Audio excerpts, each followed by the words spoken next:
That's the best I can say right now. Appreciate those guys and all the hard work they put into it. Can you just explain a little bit more about that? Obviously, you're probably first and foremost, your thoughts are with the individuals kind of having to hear the news, but what is this day like for you and Brad? The next 30 hours having delivered that much bad news to guys that are putting the work in for you. Well, look, you got to do it, right? I mean, it's something you have to do, and what is that? That was loud.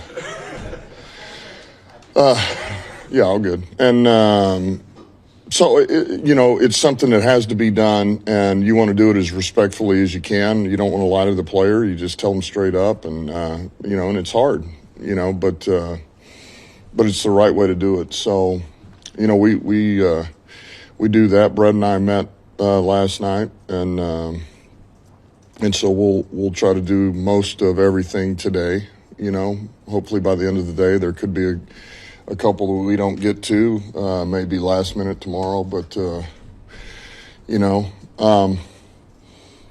that's what it is. Look, and it's there's nothing easy about it, and it's worse on them than it is us. I mean, it's hard on us, but there's no woe is me here. So I feel sorry for those guys, but at the same token, that's what I would tell them, man. You use this as fuel and move on to the next step of this, whether it's another team or it's another shot at it.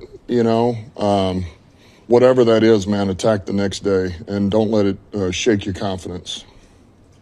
Do you anticipate using both IR to return spots right off the bat here? I don't. We're not there yet. We're not there. We're up for debate. I mean, we're talking about everything right now. So, just with that, Ahmed, do you have any clarity?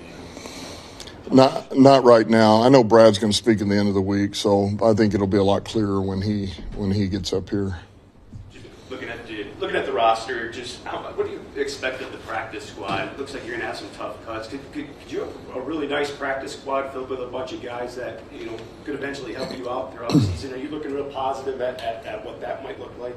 Oh yeah, we love our practice squad, man. I feel like that's another one of those things that we've done a really good job of here, and found guys that fit us and that we can count on, really over the last 2 or 3 years. I mean. Those guys are a big part of what we do, and so yeah, we feel pretty good. There'll be a number of those guys that we'd be excited to have back that we trust. But at the same token, we're looking at other rosters too. We're looking to see if there's some guys that we feel like could upgrade us in other areas on the practice squad.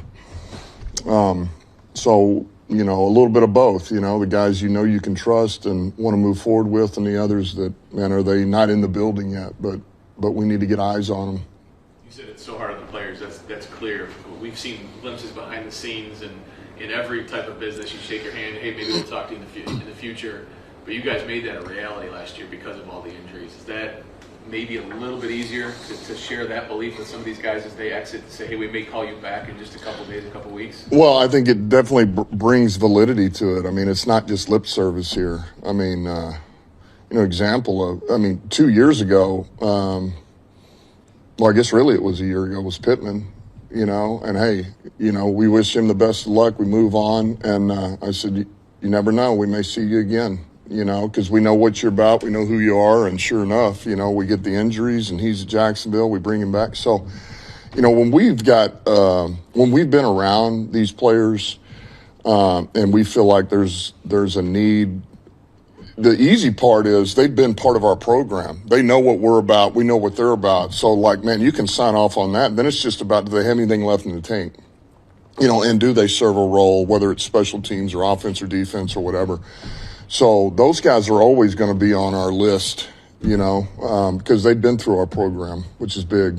Hey, you guys have been working at this now. This is year 5, and as tough as the next couple of days are, how much confidence do you have that this is the best roster, the deepest, as you guys go forward from this point into the season?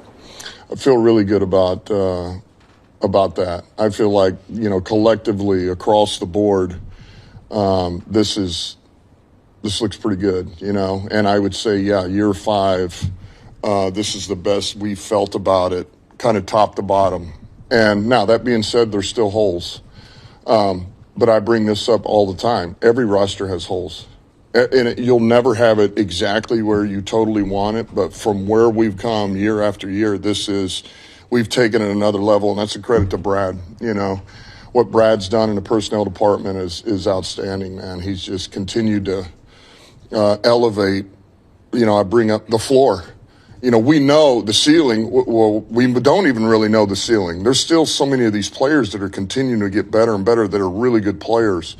But by doing that, the floor has really raised. And so our baseline is pretty dang good right now.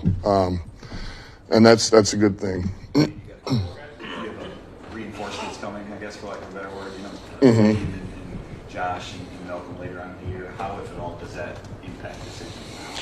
Knowing that three pretty prominent front seven guys. Well, you do have to think about it because okay, if we go this route with these players and everything happens the way you want it to, where nobody gets hurt, everything's great, then who are those you're releasing?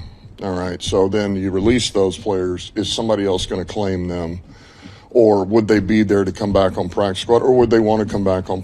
You do go through all of those, and that's hard too. I mean, it's hard enough to think about your 53, but then you've got really good players coming back that are going to help you. There's no question about it that you're going to need to get on the roster. It does. I mean, so you do think about those too, but at the same token, you got to be careful and just worry about today. Worry about what's right in front of us a little bit, and the odds, unfortunately, will be that it'll shake out. We won't have to make that decision. I hope not, but it's kind of how it's been here for going on 5 years. Can you talk a little bit about the weights that you put on the different components of the evaluation? You've got 4 hours of preseason games, and guys aren't playing all 4 hours. You've got 30 to 40 hours of training camp practice time, and then all the stuff we don't see, the weight room, the meeting rooms, all that stuff. Like, how do you weigh those different components as you're evaluating these guys?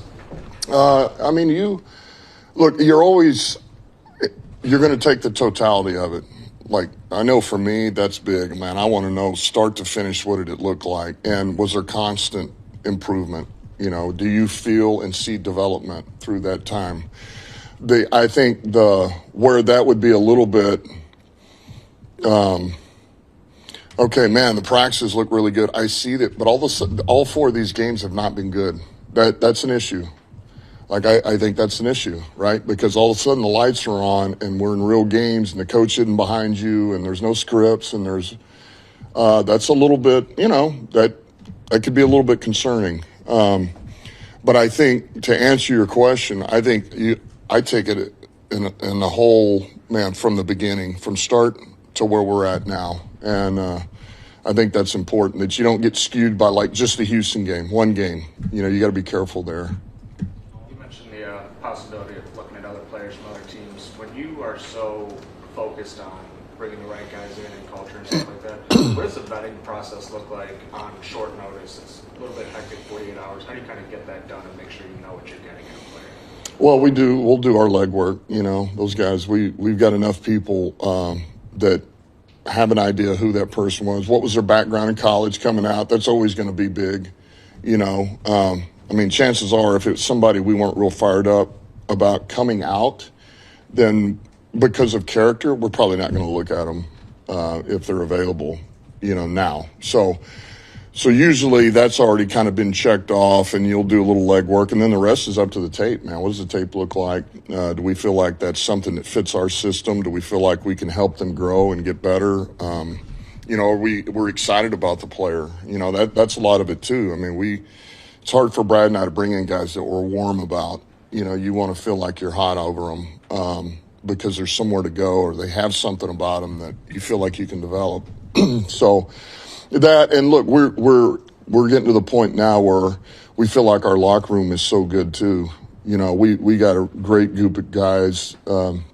Said this before. They set the standards for what we do, and they know what's acceptable, and so anybody that comes in they're gonna fall in line, or they're not gonna be here very long.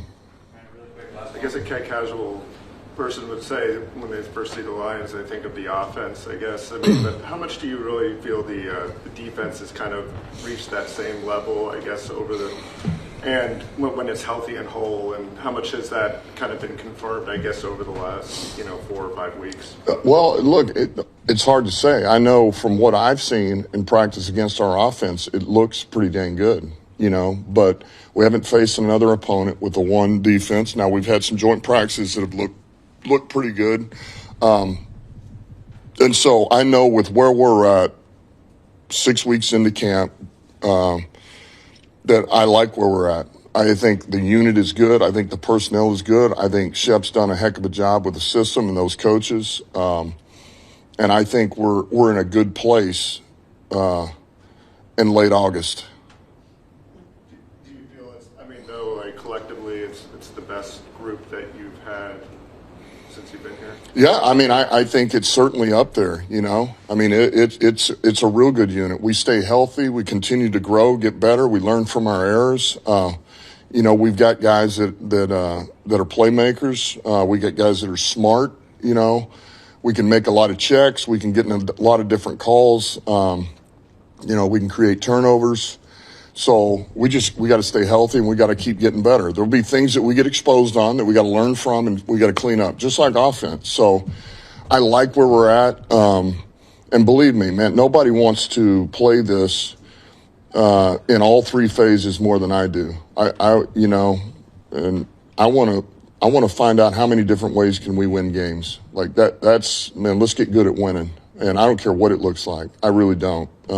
As long as we believe we're playing clean football and we're playing up to our standard, that's all I care about.